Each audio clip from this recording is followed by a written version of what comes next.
All right, hey, what's happening, everybody? This is Brian, also known as OCD Mindful, coming back with a video based on, some questions that I get from people pretty frequently. Apologize, it's been a while. Been very busy work-wise. Also wanted to give an update. I spoke to Ozzy, who also has an OCD channel, and it sounds like we're going to do a sort of collaboration, maybe have a discussion and get that recorded and put it up here for people to watch, and hopefully that will be of some help. Today's topic, I wanted to talk about expectations of OCD treatment, because I definitely see this with so many people that reach out to me that will get this sort of temporary relief. A lot of people experience this and report this, that when they finally start talking to someone, there's like a renewed sense of optimism and positivity and hope. And so I think that can have a huge impact just on people's overall mood. But I tell everybody that I talk to, hey, expect that this is going to come back. Like, you might have a few days here where you feel really good, or maybe this hasn't been bothering you for a week or a couple weeks. Have an expectation that it probably will flare back up. You probably will spike. And the truth is, most people report back that they feel worse when they first start treatment, because they are finally, if they're doing treatment correctly, they are finally giving up their rituals.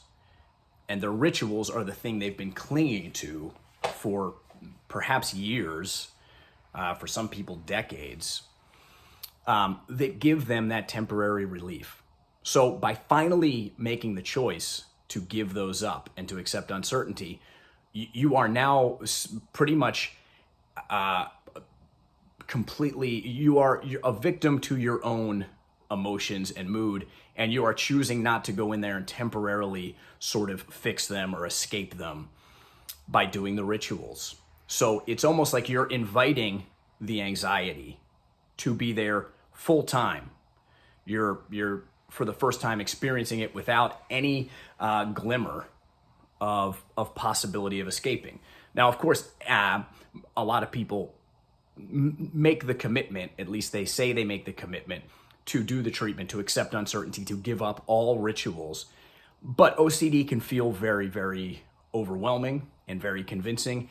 And so a lot of times people slip up. Okay, that's nothing to be ashamed of. But the expectation should be that when you first start treatment and you give up the rituals, most people do experience that it feels harder for a while. Okay, and I mean, that's not a surprise, right? It is, I often compare this to like working out with weights. Like, when you start working out with weights, your body hurts as a response. Your muscles are sore the next day if you work out with weights.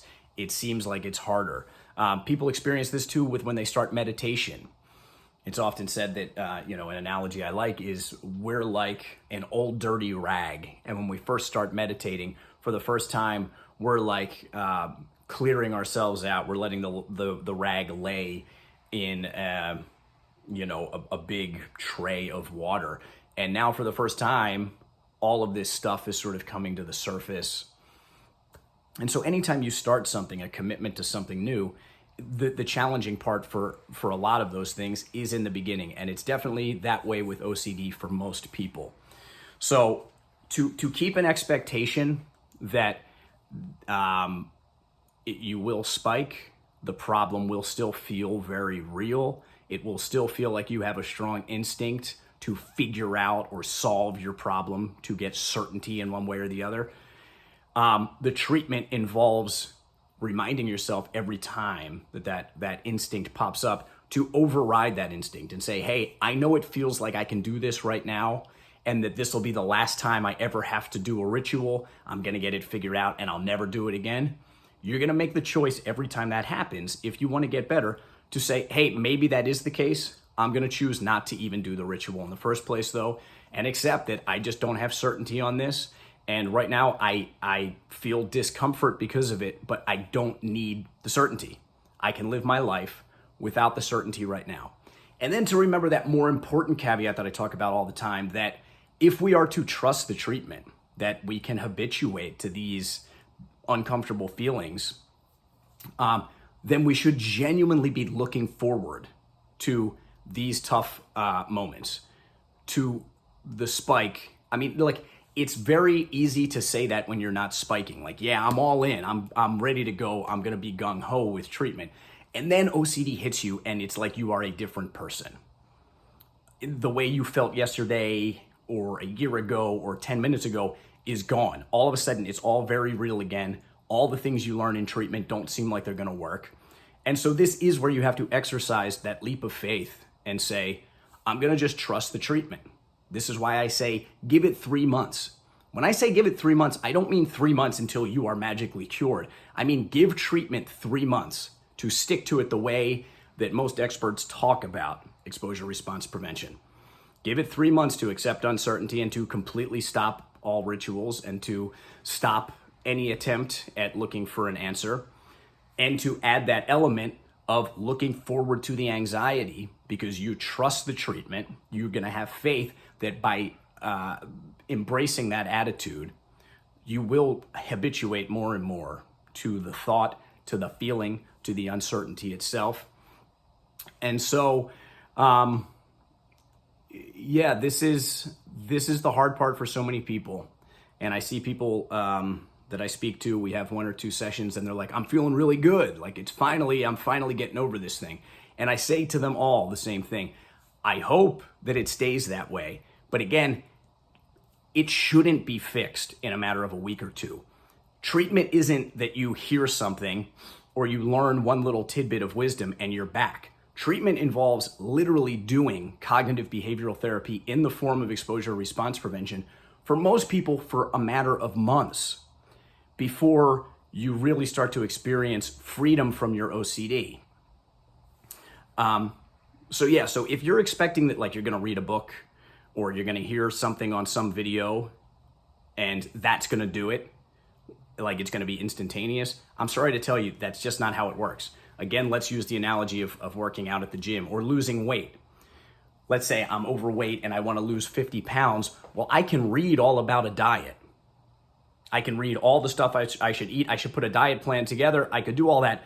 That isn't going to make me lose the weight.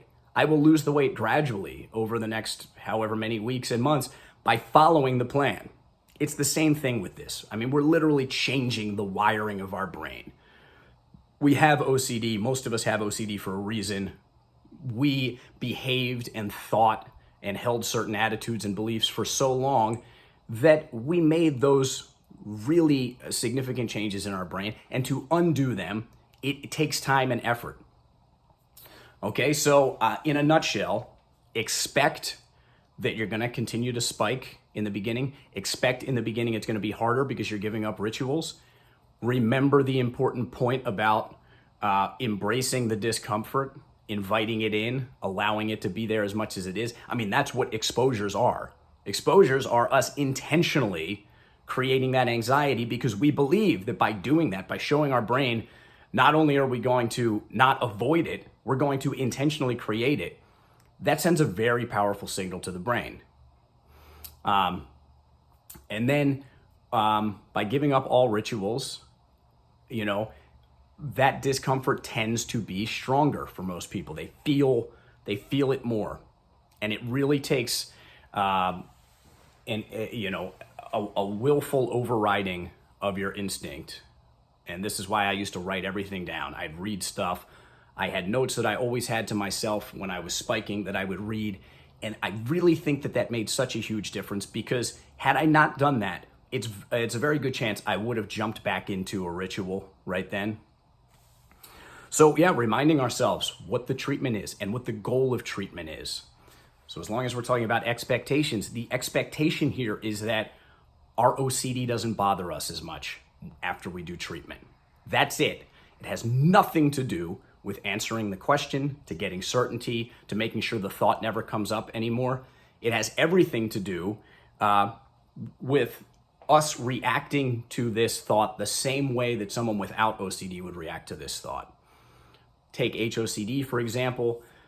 When I had really bad HOCD, if a gay man approached me on the street and hit on me, that would send me to the moon on a spike. It'd be overwhelming. Now, I mean this, if I have 10 gay guys could come up to me on the street right now and say, man, I can tell by looking at you that you're gay, and it just wouldn't have any impact on me. It might be true. I still don't know with certainty if they're right or wrong, but I would have to, I feel that I would not have to do anything with that information. I wouldn't have to seek it out if it's true or not. If it felt right then and those guys said it, and I wanted to go be gay with them, then I would do that. Okay, you understand? It's OCD that we're treating. It is not the question. It's not figuring anything out. It literally has zero, absolutely nothing, I can't stress this enough, to do with the content of your thought. Okay, we're treating OCD, that's it. You don't need to add all these extensions to it, meaning like treating OCD means figuring something out, or we can kind of whittle around at this problem until we have it solved. No, we're just treating obsessive compulsive disorder, which means we're treating the compulsions, AKA the rituals, by choosing not to do them. And we're getting better with obsessions by recognizing that we can create them intentionally, allow them to be there, and not do anything with them. And so successfully treating OCD means OCD just doesn't bother us as much. Okay, I hope there was some help in there. I do think it's very important for anyone suffering to make a daily reminder about what the goal of treatment is. Because if you still think it has something to do with getting to a point that you were at before you had OCD, or figuring your problem out, solving the question, then I don't think you're going to get better. I mean it when I say, until you are 100% ready to accept uncertainty and spend zero time, 0 seconds analyzing, figuring out, comparing, judging, then you're not going to get over that hump. All right, that's it. Hit me up, leave a message here. If you have a question, you can shoot me an email at ocdmindful@gmail.com. If you are interested in sessions, I do 1-hour sessions. We learn all about mindfulness meditation. We learn all about exposure response prevention. Feel free to hit me up, and I'll talk to you guys soon. Thanks.